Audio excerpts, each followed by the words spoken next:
하나님의 말씀 우리가 함께 봅시다. 하나님의 말씀은 이사야서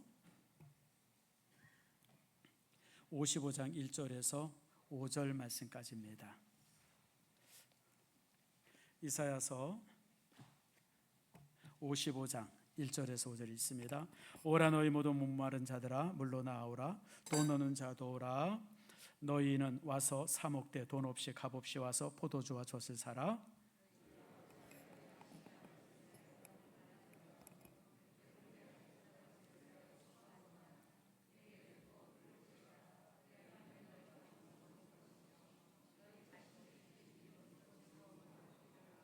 너희는 귀를 기울이고 내게로 나와 들으라. 그리하면 너희의 영혼이 살리라. 내가 너희를 위하여 영원한 언약을 맺으리니 곧 다윗에게 허락한 확실한 은혜이니라.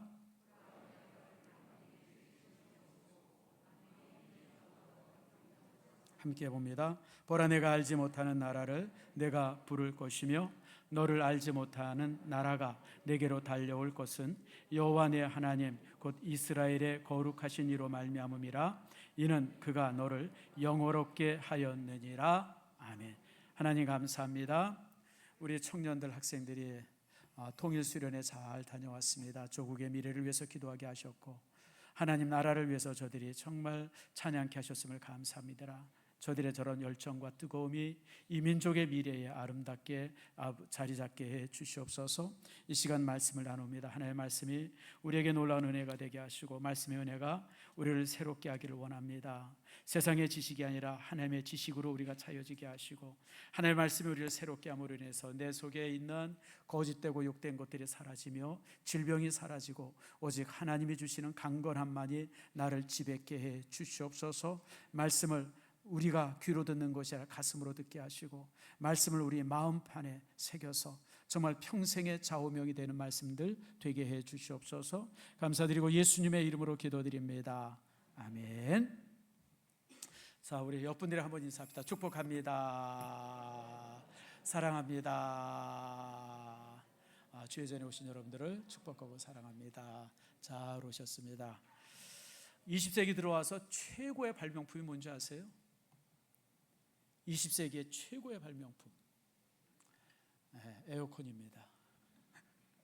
여러분, 에어컨 없으면 우리가 살겠습니까? 그리고 제가 볼 때 더 뜨거워야 됩니다. 더 더워야 돼요, 여러분들. 8월 한 달은 펄펄 끓어야 됩니다.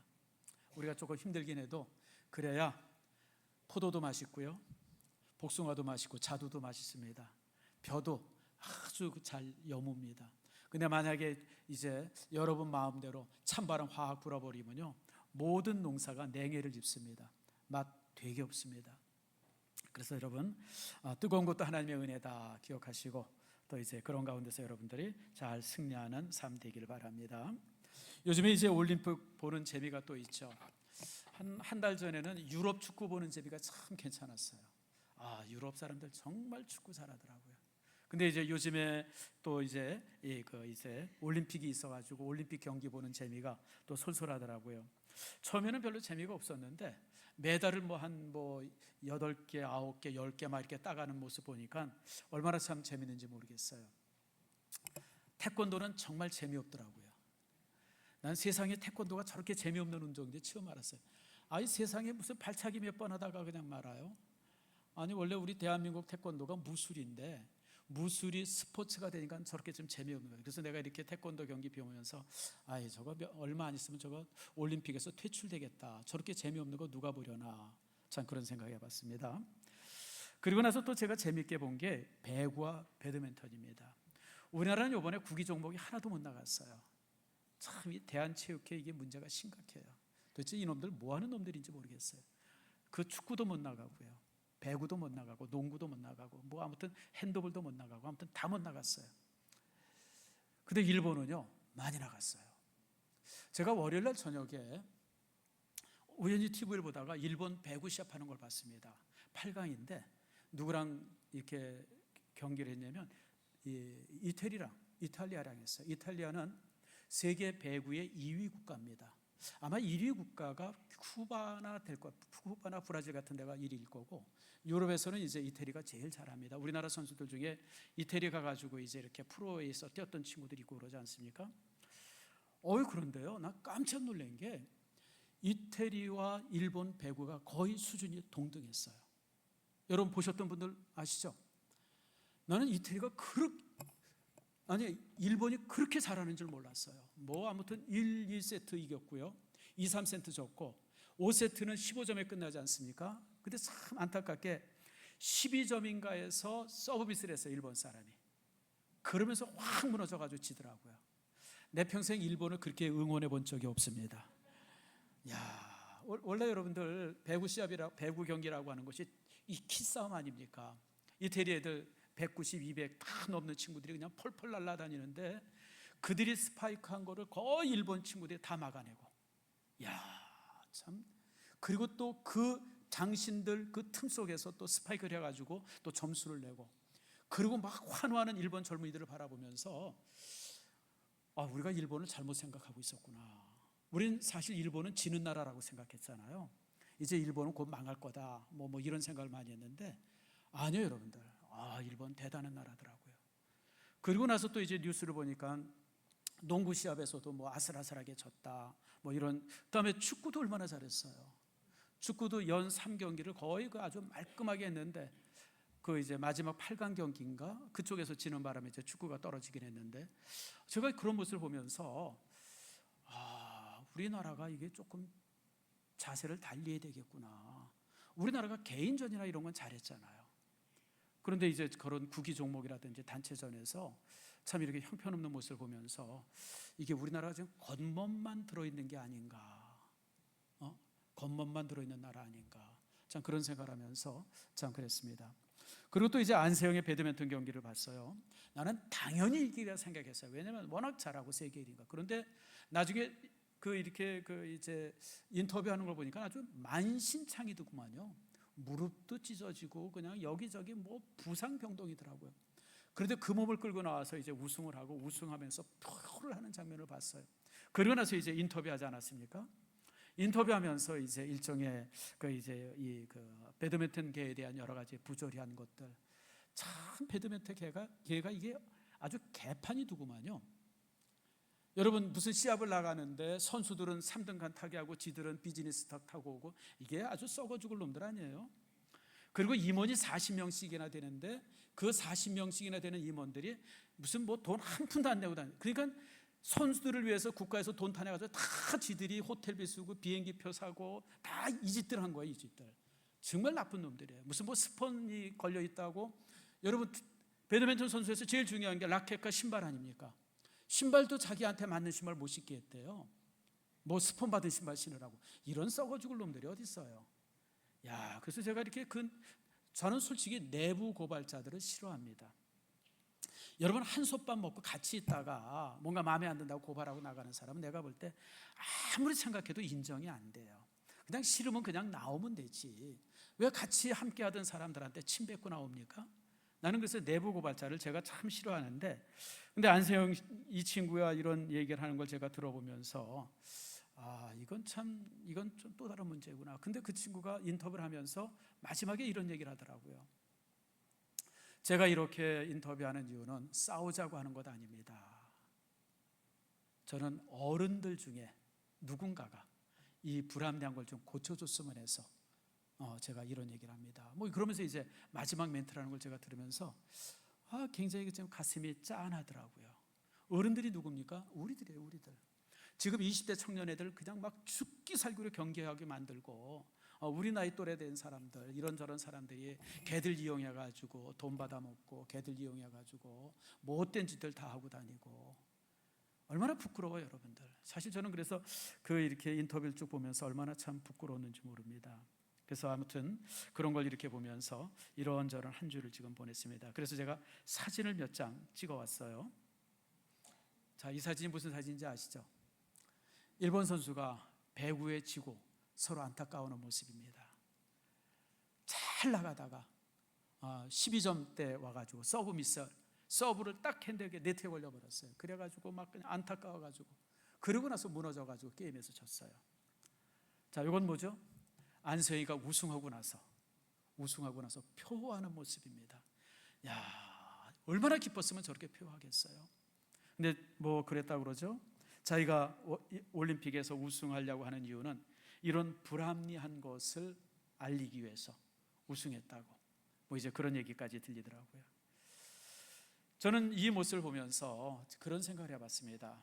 우리가 다 천국 앞에 설 텐데, 천국 문 앞에 섰을 때 우리가 천국에 들어가는 것을 받으면 저렇게 표하지 않을까라고 하는 생각을 해봐요. 죽으면 여러분들이나 저나 다 천국 문 앞에 설 것 아닙니까?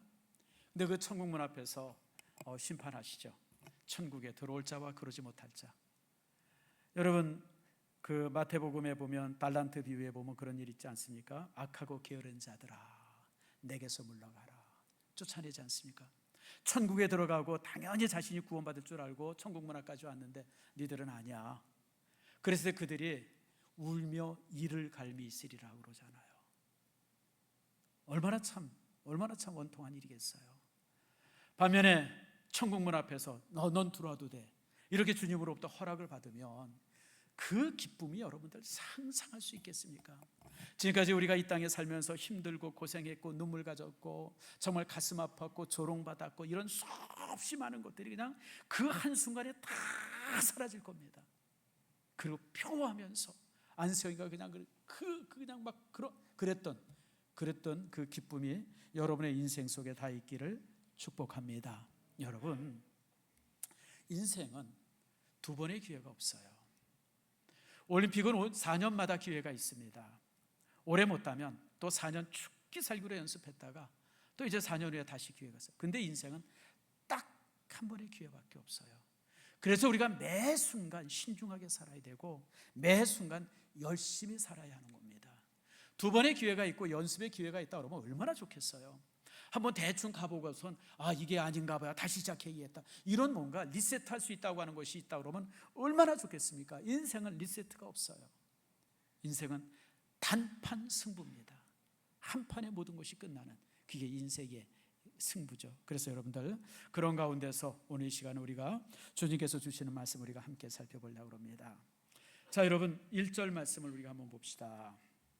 제가 있습니다. 오라 너의 모든 목마른 자들아 물로 나오라. 하나님께서 우리 인생에 그런 어떤 이제 선물들을 주셨습니다. 그런데 그런 선물 앞에서 우리가 제대로 그 선물을 사용하지 못하고 이제 갈증을 갖는 사람들이 있습니다. 그런 사람들 향해서 목마른 자들아라고 말합니다. 목이 마르다고 하는 것이 뭡니까? 말 그대로 갈망한다고 하는 거예요. 갈망한다고.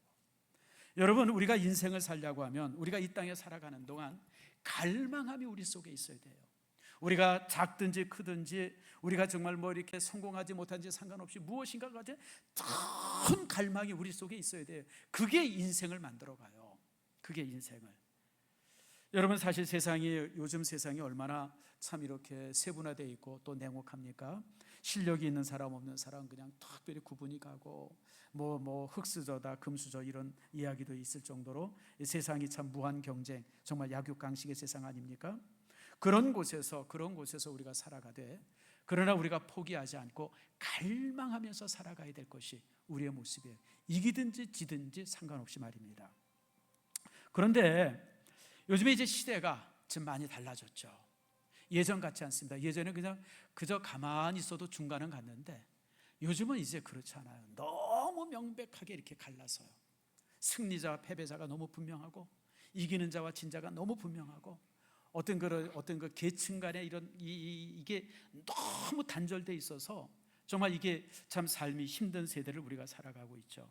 그러다 보니까 요즘에 젊은이들 중에서 자신의 인생을 포기하고 그렇게 살아가는 그런 세대들이 참 많다고 하는 겁니다. 여러분, 한국의 삼포 세대라는 말이 있죠. 요즘에 이 말 좀 잘 안 쓰긴 하는데 얼마 전까지만 해도 젊은 청년들을 향해서 삼포 세대라는 세 가지를 포기하고 산다. 그 세 가지가 뭡니까? 연애하는 거 포기하고, 그 다음에 결혼하는 거 포기하고, 또요 애 낳는 거 포기하고. 이게 이제 삼포 세대예요. 그러니까 여러분, 이성 간의 만남이라고 하는 것이 얼마나 귀한 거예요. 그런데 이게 이제 돈도 없고 또 여러 가지로 또 뭐 이런 거 저런 거 이유를 들어서 이성 간의 만남을 이렇게 꺼려하고, 그러다 보니까 결혼도 안 하고, 결혼해서도 아기 안 갖고 막 그렇게 살자고 하는 그런 세대를 갖다가 삼포 세대라 그래요. 그런데 여러분, 이게 젊은이들만의 이런 모습이 아니죠. 나이 들어서도 종종 스스로 삶의 실패나 이런저런 문제로 인해 가지고 스스로 삶을 포기하면서 그냥 되는 대로 살아가는 사람들의 모습들을 보게 되어져요. 제가 3일 전인가 TV 뉴스를 통해서 그 장면을 하나 봤어요. 뭐냐면 지금 샌프란시스코 이런 데 마약 중독된 사람들의 모습들을 저는 맨 처음에 영화 한 장면인 줄 알았어요. 사람들이 그냥 막 이러고 다니고 막 쓰러지고 널브러지고, 그래서 저 영화 장면이 하나인가 보다 그랬더니 그게 영화 장면이 아니고 지나가면서 찍은 거예요. 지나가면서 샌프란시스코 이런 데 그 마약이 너무, 요즘에 또 마약 중에 펜테날이라니까 뭐 아주 특별한 그 아주 이상한 마약이 있어서 그건 그냥 한 번 맞으면 인생이 끝난대요. 그냥 그런 마약에 취해가지고 사람들이 그냥, 근데 나는 그걸, 아니 어떻게 그런 마약을 맞을 생각을 할까? 난 여러분 이해가 안 되더라고요. 아무리 인생이 힘들고 어렵고 아무리 여러 가지 고통이 있을지라도 어떻게 자기 인생을 저렇게 포기하면서 사는 사람들이 생길까? 근데 여러분, 이게 남 얘기가 아니죠. 우리나라도 지금 마약이 심각합니다. 드러나지 않은 모습 속에서 지금 마약 판매가 늘어나기 시작하고 뭐 이렇게 또 중독된 사람들이 나오기 시작하고, 이게 지금 심각해요. 근데 여러분, 이게 우리나라뿐만이 아니죠. 여러분, 제가 이제 이렇게 자료를 몇 개 보니까 일본의 사토리 세대라는 게 있어요. 사토리라는 말이 일본 말로 해탈했다 이런 뜻이래요. 모든 것을 다 해탈했다. 이게 뭐냐면 젊은 청년들이 사회에 이렇게 딱 나와 보니까 우선 취직할 데도 없고, 취직해서 월급을 받아도 얼마 안 되는, 한 200만 원밖에 안 되는 거예요. 한 20만 엔 정도죠. 근데 요즘에 일본의 환율이 얼마나 떨어졌습니까? 20만 엔을 받아도 실제 한국 환율로 이렇게 계산해 보면 한 160만 원밖에 안 되는 거예요. 이건 받아봤자 쓸데가 없는 거예요. 쓸데가.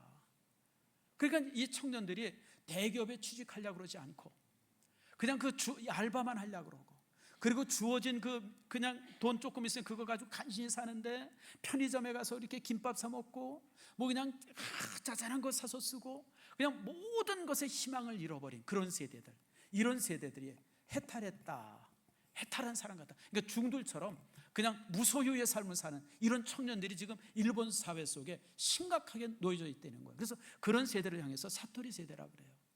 참 이게 심각하죠. 그러니까 이런 친구들은 필요 이상의 일은 하지 않는다. 지시사항 이상은 일하지 않는다. 뭐 어떤 이런 가지고 이제 살아가죠. 그래서 이들 때문에 생겨진 가게가 백엔삽입니다. 1,000원샵. 우리나라 다이소가 바로 그런 데죠. 그냥 싸구려 물건들, 싼 물건들 그런 거 찾아가지고 쓰는 그런 세대들 갖다 이제 사토리 세대라 그래요. 근데 이게 일본뿐 아니라 중국도 그렇다고 그러죠. 중국도 탕핑족이라고 하는 게 있어요.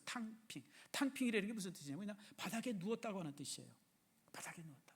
그러니까 중국 청년들도 요즘에, 한때는 여러분 중국이 얼마나 잘 나갔습니까? 4년 전, 5년 전만 해도 중국이 참 잘 나갔죠. 그런데 요즘에 이제 중국이 점점 경기가 나빠지고 제조업이 불황이 되어지면서 매년 대학을 졸업하는 청년들은 수천만 이상이 되어지는데 그 청년들이 취직할 곳이 없는 거예요.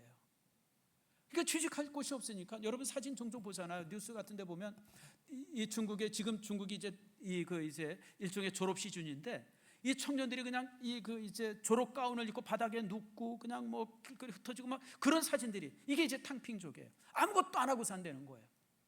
우선 수입이 없으니까 쓸 것이 없고, 쓸 것이 없으니까 뭐가 활동하지 않고, 일하지 않고, 집 사지 않고, 소비하지 않고, 결혼하지 않고, 아이 낳지 않고 그저 그냥 간신히 생명만 유지하면서 살아가는 사람들, 이게 이제 탕핑족이에요.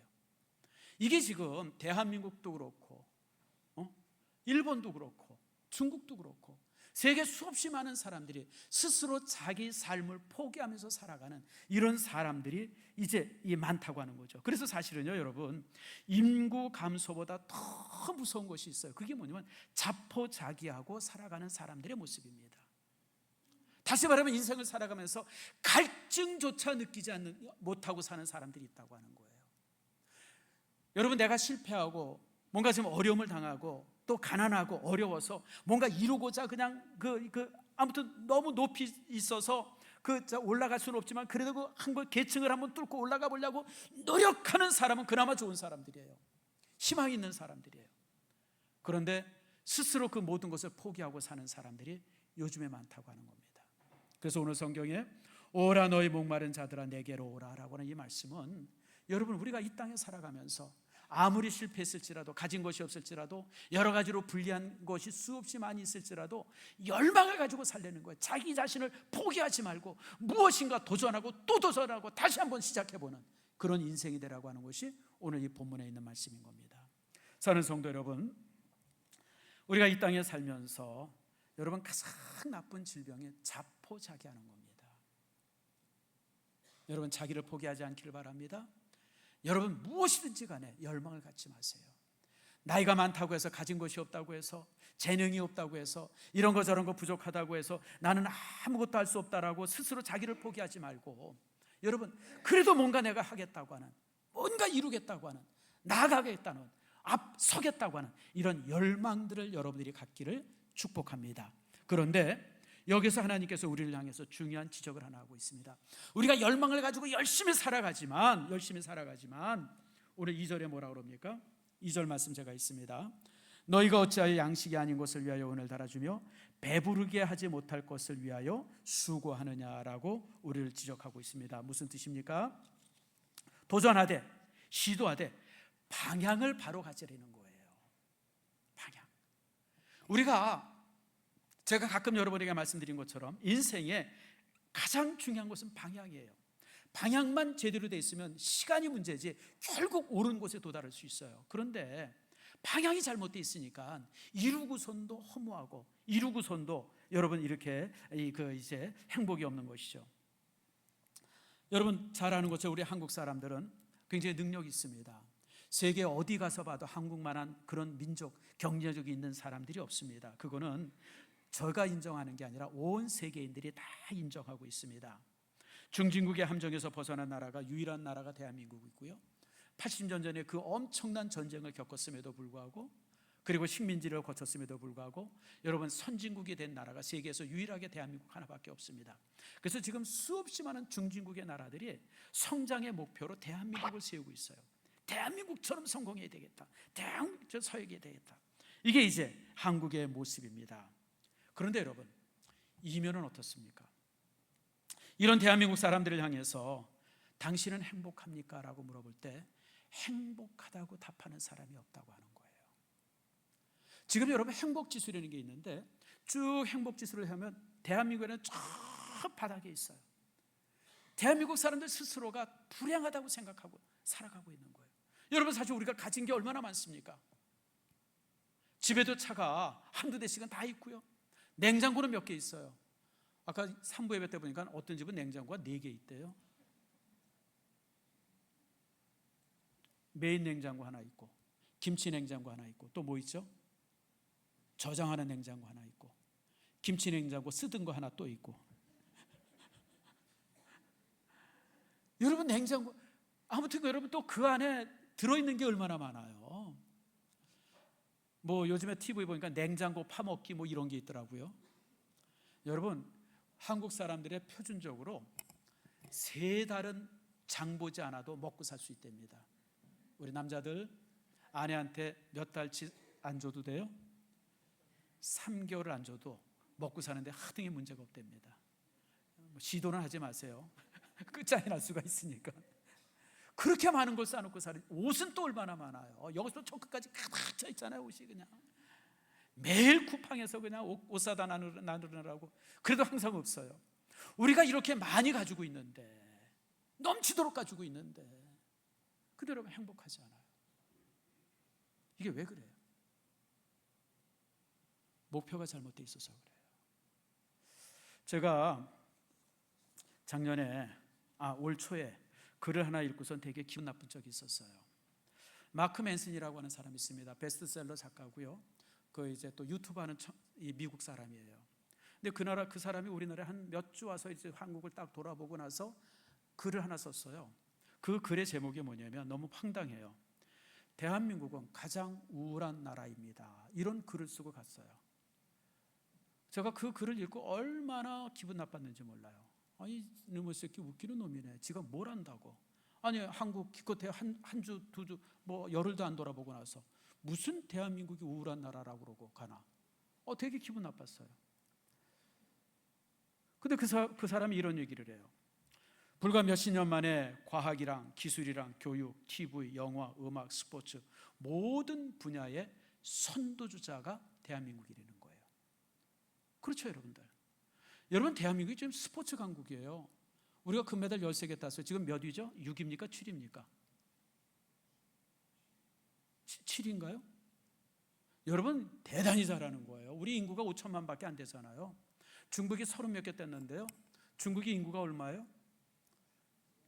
15억이에요. 15억. 우리나라보다 30배 많아요. 그러니까 중국이 우리나라보다 금메달 몇 개 많이 따야 돼요? 30배 많이 따야 돼요. 300개 따야 돼요. 지금 뭐 30여 개 따가지고 폼 잡는 거 우습지도 않아요, 여러분들. 미국도 마찬가지예요. 미국이 지금 1인가 그렇죠. 30몇 개 따가지고. 미국이 여러분들, 미국 인구가 얼마예요? 2억 3천, 3억 2천인가 그렇죠. 3억 2천? 우리나라, 2억 3천인가. 우리나라보다 5배 많아요, 5배. 그러니까 미국이 여러분 제대로 되려면 금메달 지금 60개 이상 따야 돼요. 그래야 우리랑 비슷한 거예요. 우리는요, 여러분, 실질적으로 스포츠 강국이에요. 문화 강국이고요. 문화 강국입니다, 여러분들. 또 우리나라가 이런 거 저런 거 얼마나 잘하는 게 말이에요. 그런데 동시에 불안이 많아요. 대한민국의 우울증 환자가 엄청 많습니다. 아세요, 여러분들? 자살률이 세계 1위입니다. 알코올 중독, 게임 중독, 그 다음에 그것도 뭐 도박 중독, 세계 1위권입니다. 잘 모르죠, 여러분? 우린 교회 다니는 사람 잘 몰라요. 세상에 한번 돌아보세요, 여러분들. 여러분, 알코올 소비가 소련 다음으로 많은 나라가 대한민국이랍니다. 이게 뭔 소리예요? 저기 이성원 선교사 딸이 은찬이잖아요. 작년에 은찬이가 한국을 나왔어요. 근데 이성원 선교사가 이제 나보러다, 목사님, 은찬이가 한국에 나왔는데 뭐 해보고 싶고 먹고 싶은 게 그렇게 많댄대요. 그래서 뭐 먹고 싶대냐, 내가 사주려고 그러는데, 그랬더니 떡볶이 먹고 싶고 뭐 먹고 싶고 소주도 먹고 싶대요. 그래서 야, 이게 뭔 소리야 그랬더니 텔레비에서 매일 나오는 게 소주 먹는 거 아니에요. 그러니까 걔네들이 그 한국 드라마 보면서 저 소주를 왜 저렇게 먹나, 저거 한국 가면 한번 꼭 먹어봐야지, 뭐 그런 데나. 그래서 와서 소주 먹고 싶다고 한국에 오면. 대한민국이 이런 나라예요. 여러분, 지금 우리나라가 가파르게 성장을 했는데 그 가파른 성장 속에서 지금 되어진 후유증이 뭐냐면 강한 자만이 살아남는 시대가 되어져 버린 거예요. 강하지 않은 사람들은 별로 얻은 게 없고요. 그러다 보니까 한국 사람들이 우울하고 자살률이 많고 알코올 중독에 걸리고 도박 중독에 걸리고, 특별히 청소년들 게임 중독 심각하고, 그냥 회사에 나가서 힘들고 어려운 걸 집에 오면 그냥 밤새서 그냥 게임하는 거, 뭐 그러면서 이제 그냥 스트레스 풀고 그러고 사는 거예요. 그래서 대한민국은 우울한 나라라는 거예요. 많은 사람들이 대한민국을 막 우러러봐요. 이 한국의 어떤 문화가 참 대단하다, 노래가 대단하다, 음악이 대단하다, 한국 음식 참 대단하다, 한국의 스포츠 참 대단하다 막 물어보는데, 이 마크 맨션이라고 하는 사람은 한국의 내면을 들여다본 거예요. 와서 보니까 가장 우울한 나라인 거예요. 우울증 심각하고 중독 심각하고 자살률 심각하고, 어떻게 이게 두 개가 양립할 수 있는지 정말 이상하다고. 정말 대한민국 이상한 나라라는 거예요. 어떻게 모든 사람들이 우러러보는 그런 문화가 가득 차 있음에도 불구하고 가장 사람들이 꺼려하는 것도 함께 세계 1위인 나라가 대한민국일 수 있냐고. 그러면서 대한민국은 가장 우울한 나라라는 겁니다. 왜 그래요? 왜 우리가 이룬 게 이렇게 많은데도 불구하고 왜 이렇게 우리나라가 우울한 나라가 됐을까요? 이유는 외적인 성공에 우리가 너무 집착하고 살았기 때문에 그래요. 뭔가 소유하고 뭔가 올라가고 뭔가 남들보다 앞서고 막 이런 곳에 우리가 그냥 매진하면서 지금까지 살아온 거예요. 우리가 아이들을 낳으면 아이들 이 어린이집 보내면서부터 무한 경쟁의 속에서 빠져 살잖아요. 그러니까 아이들이 그냥 그 어려서부터, 아기 때부터도 경쟁하면서 살아가요. 경쟁하면서. 그러고 경쟁하면서 지금까지 살아왔는데, 살아왔는데 이게 그 경쟁에서 승리하고 이런 거 저런 걸 많이 얻었지만 그 속에 만족함이 없는 거예요. 그래서 마크 맨션이 마지막에 이런 얘기를 해요. 그러나 한국 사람들에게 답이 있다고, 한국 사람들은 회복의 능력이 있다고 그러면서 저가 이런 얘기를 해요. 이제 한국인들은 눈을 돌려야 된다는 거예요. 내면의 깊은 곳을 돌아볼 수 있는 그런 민족이 되어지면 이런 우울함에서 벗어날 수 있을 거라고 저가 이제 그 마지막에 그런 얘기를 해요. 맞아요, 여러분들. 제대로 봤어요. 지금까지 우리 한국 사람들은 겉으로 드러나는 것에 매진했어요. 차를 사도 좀 더 좋은 차, 멋있는 차. 왜냐하면 차가 명함이기 때문에. 실속보다는 그냥 남들 앞에 과시해야 되니까. 집도 마찬가지고 우리가 모든 것이 그래왔어요. 근데 그러고 나서 우리의 삶이 허무한 거예요. 진짜 우리는 그런 외적인 그런 어떤 그 이제 외형의 모습이 아니라 내면의 모습에 집중해야 되는 거예요. 바로 그것이 오늘 우리에게 주신 말씀이에요. 55장 2절 말씀이 바로 그 말씀입니다. 너희가 어찌하여 양식 아닌 것을 위하여 은을 달아주며 배부르지 못할 것을 위하여 수고하느냐. 바로 이 말씀이에요. 우리가 지금까지 열심히 수고하고 죽을 둥 살 둥 모르고 쫓아왔는데 그 모든 것이 무가치한 것이고 진정 우리의 삶에 만족을 줄 수 없는 것들로 채워지게 되어지고, 그래서 여기까지 왔음에도 불구하고 행복하지 않고 대한민국은 우울한 사회라고 하는 겁니다. 사랑하는 성도 여러분, 이제 우리가 방향을 틀어야 됩니다. 지금까지 살아왔던 방향 속에서 우리의 삶의 방향이 달라져야죠. 자, 그래서 7절에 이렇게 말합니다. 자, 7절 말씀 봅시다. 56장 7절을 같이 한번 읽겠습니다. 시작. 악인은 그 길을, 불의한 자는 그의 생각을 버리고 여호와께로 돌아오라. 그리하면 그가 긍휼히 여기시리라. 우리 하나님께로 돌아오라. 그가 너그럽게 용서하리라.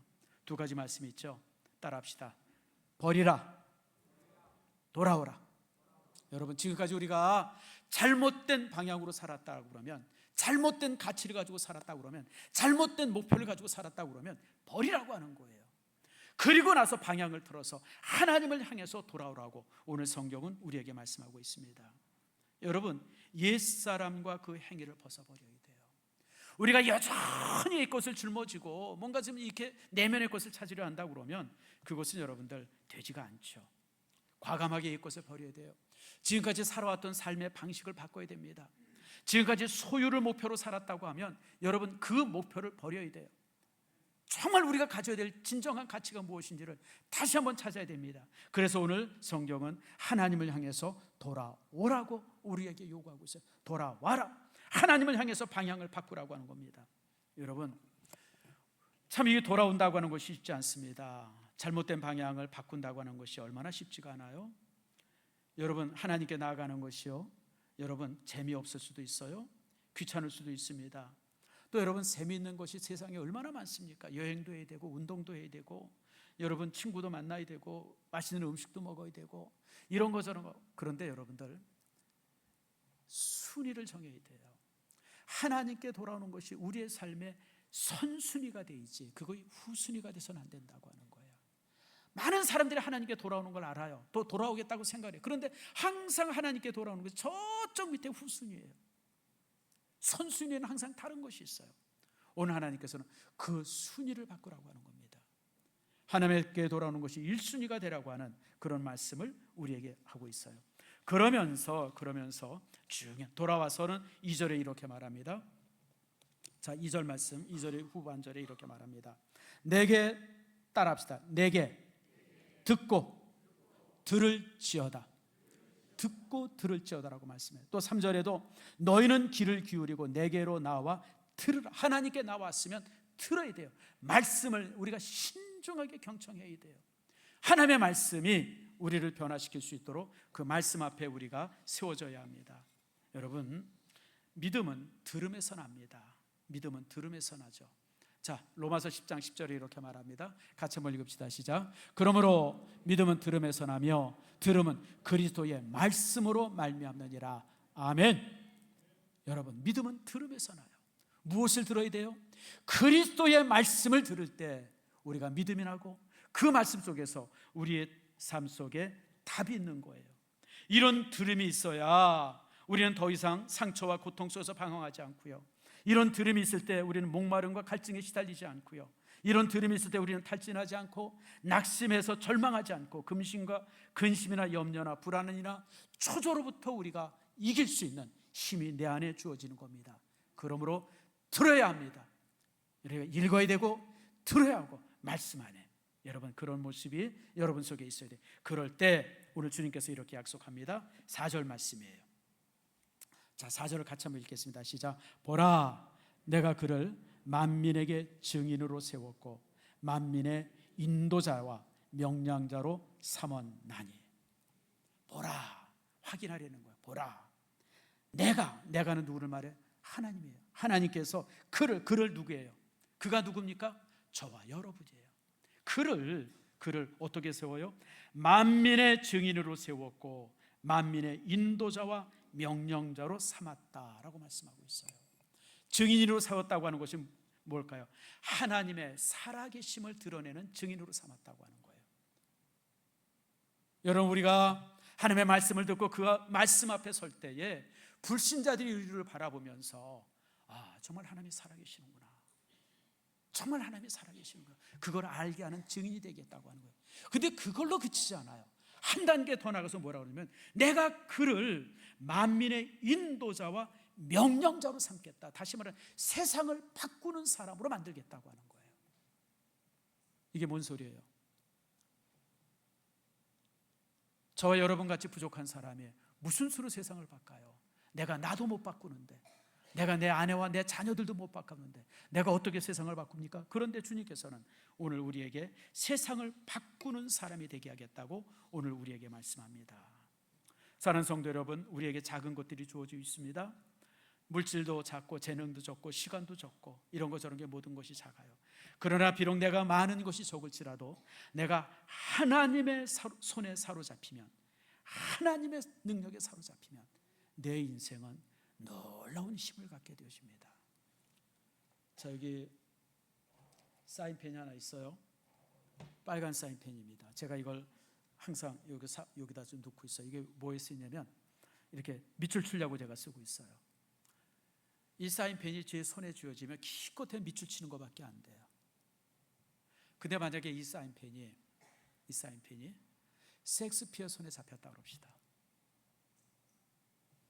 그러면요, 이 사인펜을 통해서 맥버스라고 하는 책이 나올 것이고, 리어왕이라고 하는 책이 나올 것이고, 또 햄릿도 나올 것이고, 로미오와 줄리엣도 나올 것이고, 한여름밤의 꿈이라는 책도 나올 것이고, 수없이 많은 이것이 이 사인펜을 통해서 나올 거예요. 중요한 거는 내가 얼마만큼의 능력이 있느냐가 중요한 게 아니에요. 내가 누구의 손에 잡혀 있느냐예요. 누구의 손에 잡혀 있느냐. 나라고 하는 사람이 나라고 하는 인격 안에 사로잡히면 그저 요 정도밖에 안 돼요. 요 정도밖에 안 돼요.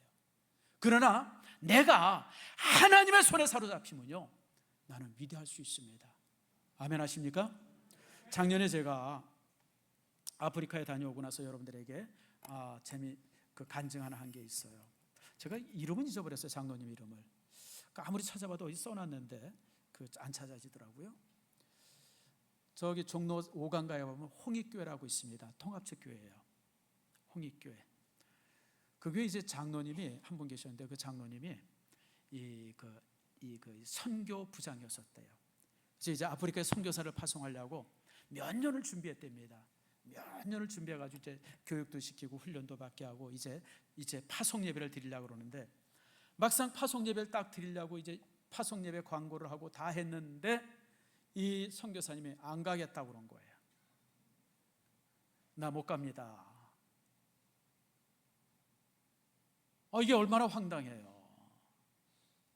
아니 다 준비해, 지금까지 그 돈 억수로 들여서 훈련시켜놨는데 막판에 파송 예배 안 드리고 안 가겠다 그러니까 이 장로님이 너무 황당한 거예요. 예배 시간, 예배 날짜 이런 거 다 광고해놨는데 이 장로님이 고민하다가 내가 대신 가겠습니다. 그래서 이 장로님이 자기가 가겠다고 발표를 해버린 거예요. 그래서 65세가 넘은 장로님이 케냐로 파송을 받았어요. 케냐에서도 난리가 났어요. 새로 선교사가 온다 그래서 홍익교회에서 파송한 선교사가 온다 그래서 기다렸는데 이건 웬 노인이 하나 딱 오니까 이건 뭘 어쩌려는 건지 얼마나 황당하겠어요. 여러분 생각을 해보세요. 케냐에 있는 그 많은 선교사들이 그 노인 한 분이 썰레썰레 와 있으니까 너무 황당한 거예요. 근데 와서 보니까 영어 한마디 할 줄 몰라. 케냐 말은 고사하고 뭐 아무것도 할 줄 모르는 할아버지 한 사람이 온 거예요. 그런데 여러분, 그분이 거기서 20여 년간 사역을 했는데 교회를 15개인가를 세웠다고 그러죠. 교회를. 그 나이에 와가지고 뭐 몇 년 동안 영어 배우라고 그냥 쫙쫙 가서 배우고, 그리고 나가서 복음을 전하는데, 바로 그 이제 그 케냐에 보면 3대 빈민, 세계 3대 빈민가가 있어요. 케냐의 빈민가가 세계 3대 빈민가입니다. 거기에 있고, 그 다음에 이제 그 필리핀의 그 톤도 지역이 세계 3대 빈민가 중에 하나고, 그 다음에 저기 남아프리카, 아니 그 남아메리카의 어디엔가 또 3대 빈민가가 하나 있어요. 그 셋 중 하나가 케냐에 있는데, 거기 가서 매일 낮에 가서 복음 전하고 교회를 10개가 넘는 교회를 세웠다 그래요. 케냐의 전설이 됐어요. 여러분, 65세의 노인이, 영어 한마디도 할 줄 모르는 노인이 하나님의 손에 사로잡히니까 그런 기적을 만든 겁니다. 사랑하는 성도 여러분, 내가 부족하다, 내가 못한다, 나는 아무것도 아니다라고 여러분 결코 그렇게 생각하지 마세요. 여러분 스스로가 하나님의 손에만 사로잡히면 여기서 그것보다 못할 사람은 단 한 사람도 없습니다. 저는 여러분 모두가 정말 하나님의 손에 사로잡혀서 꿈을 꾸는, 그리고 자신의 삶에 꿈을 채우는 여러분들이 되어지기를 축복합니다.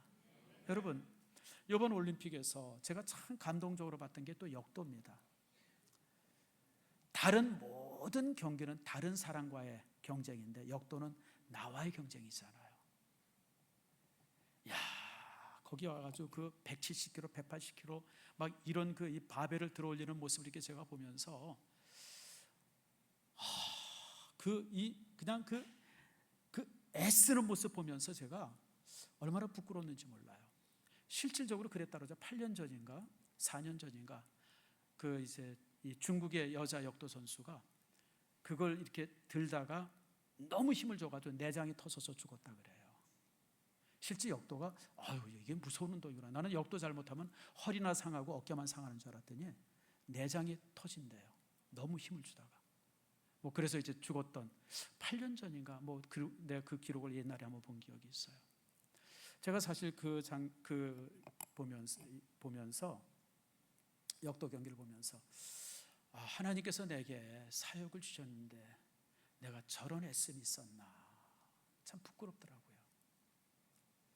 저 젊은 청년들은 금메달 하나 따기 위해서 저렇게 목숨을 걸고 정말 애쓰는데, 나는 내 생명 전체를 걸고 지금까지 살아왔는데 내가 저렇게 싸워봤나, 저렇게 애써봤나, 저렇게 최선을 다해봤나, 참 그런 생각이 들었습니다. 사랑하는 성도 여러분, 참 여러분의 인생이 어땠으면 좋겠습니까? 다시 한번 봅시다. 이런 표호의 모습을 갖기를 바랍니까? 하나님 문 앞에서. 아니면 어딨나 이렇게 좀 눈물 젖는, 정말 슬피 울며 이를 가는 그런 모습이 여러분의 인생의 끝이 되기를 바랍니까? 여러분, 말씀을 맺습니다. 갈증을 가세요. 갈망하세요. 하나님의 나라를 갈망하고 하나님의 일을 갈망하고 하나님의 그 참 은혜들을 갈망하기를 바랍니다. 지금까지 여러분의 인생이 잘못된 방향을 향했다고 그러면 방향을 바꾸시고 하나님을 향해서 나가고 그분에게 듣고, 그리고 여러분 안에 꿈을 채우기를 바랍니다. 하나님의 손에 쥐어질 때 여러분들은 하나님의 살아계심을 드러내는 그런 증인이 될 수 있고, 여러분은 하나님의 위대한 일들을 이룰 수 있는 축복의 사람이 될 수 있습니다. 이런 놀라운 기적이 여러분 안에 있기를 축복합니다.